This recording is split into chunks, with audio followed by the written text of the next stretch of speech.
Welcome back to my channel Debashis Sinha. আজকের নতুন ব্লগে তোমাদের সবাইকে স্বাগত আর আমার অনেক অনেক ভালোবাসা। ঘুম থেকে উঠে পড়েছি, ছেলে পড়ে যে বাড়ি এসে এই যে টিভি চালিয়ে বসে আছে, এই যে বিস্কুট খাচ্ছে আর এই যে টিভি দেখছে। প্যাকেটটা নিয়েই বসেছে, প্যাকেটটা নিয়েই বসে গেছে খেতে।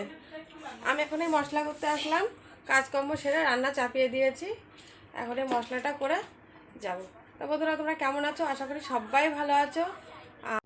মশলা করে নিয়ে কাজকর্ম গুছিয়ে গাছিয়ে চলে আসলাম রান্নাঘরে। এদিকে ভাতটাও হয়ে গেছে আর এদিকে পেঁয়াজ একটা বেশ কুচি কুচি করে কাটছি, কারণ পেঁয়াজটা মানে বাটবো না, পেঁয়াজটা কুচিয়েই দেবো। পটল রসা করব, রসুনও দেবো না, আজকে শুধু পেঁয়াজ দিয়ে একটু করবো এইভাবে ভেবেছি।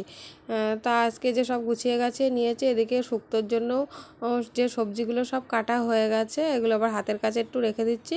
এদিকে ভাতটাও হয়ে গেছে, বেশ উপর দেওয়া হয়ে গেছে, আর এদিকটায় কড়াই চাপিয়ে দেওয়া হয়ে গেছে। ওটা পটল আর আলুটা ভাজা করে নিচ্ছি। এই যে পটল আলুটা ভাজা ভাজা করে নেব, দিয়ে তুলে রাখবো। এই যে পটল আলু ভাজা হয়ে গেছে, এটা নামিয়ে নেব, তারপর মশলা কষিয়ে এগুলো আবার দেবো। আর এই দিকটায় হচ্ছে এই যে শুক্তো রান্না করার জন্য সব গুছিয়ে দিয়েছি, সব রকম সবজি দিয়ে, মিষ্টি আলু, গাজর, বেগুন, ডাঁটা, উচ্ছে সব কিছু দিয়ে একটা শুক্তো হবে। একটু বড়িও দিয়ে দেবো, বড়ি আছে। জিরে আর গোটা গরম মশলা দিয়ে দিয়েছি, এবার পেঁয়াজটা দিয়ে দেবো, একটা পেঁয়াজ দেবো।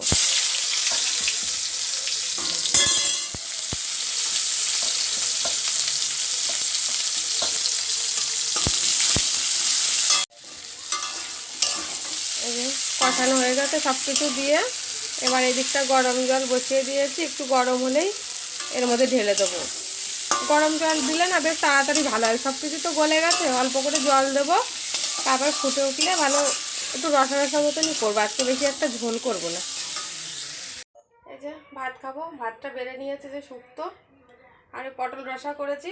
এখন পটল রসা খাবো না, দুপুরে খাবো, আর এই দিয়েই সকালবেলা খাওয়া দাওয়া করবো। এখন এই ভাতের থালা নিয়ে ওই ঘরে যাবো খেতে, ফ্যানের তলায় বসে খাওয়া দাওয়া করবো। চলে এসেছি, খাওয়া দাওয়া করে কাজকর্ম সব গুছিয়ে বিকালে দুপুরে খাওয়া দাওয়া করেছি। ছেলে এখনও শুয়ে আছে, ডাকছি উঠছে না, ওর বাবাকে ডেকে দিলাম, তাও চলে গেল।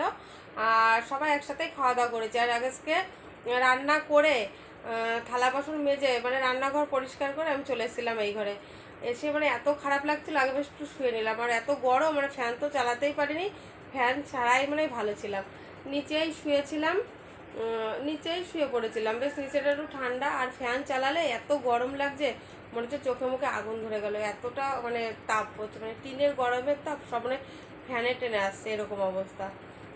তা খাওয়া দাওয়া করলাম, আগে খাওয়া দাওয়া বলতে আগে স্নানটা আগে করিনি, স্নান আগে ঘুম থেকে উঠে তারপর স্নান করলাম। স্নান টান করে এসে ওর বাবাকে বললাম, ফোন করলাম, মানে যে কখন আসবে, বলতে তাড়াতাড়ি চলে আসবে।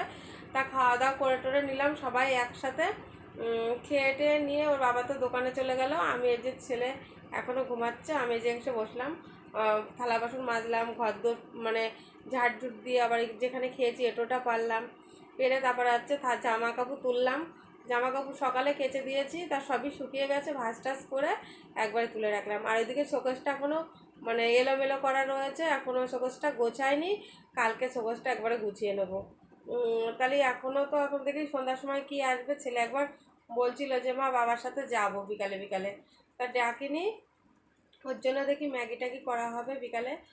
সন্ধ্যায় বলবো তাহলে একটু ম্যাগি করে না, বিকেলে ওকে বলেছিলাম যে যদি যাবি, তখন তো ঘুম থেকে উঠেনি, তা দেখি কখন ওর বাবাকে ফোন করবো সন্ধ্যার আগ দিয়ে ও একটু নিয়ে আসবে ম্যাগি ট্যাগি, তখন ওকে ম্যাগি করে দেবো।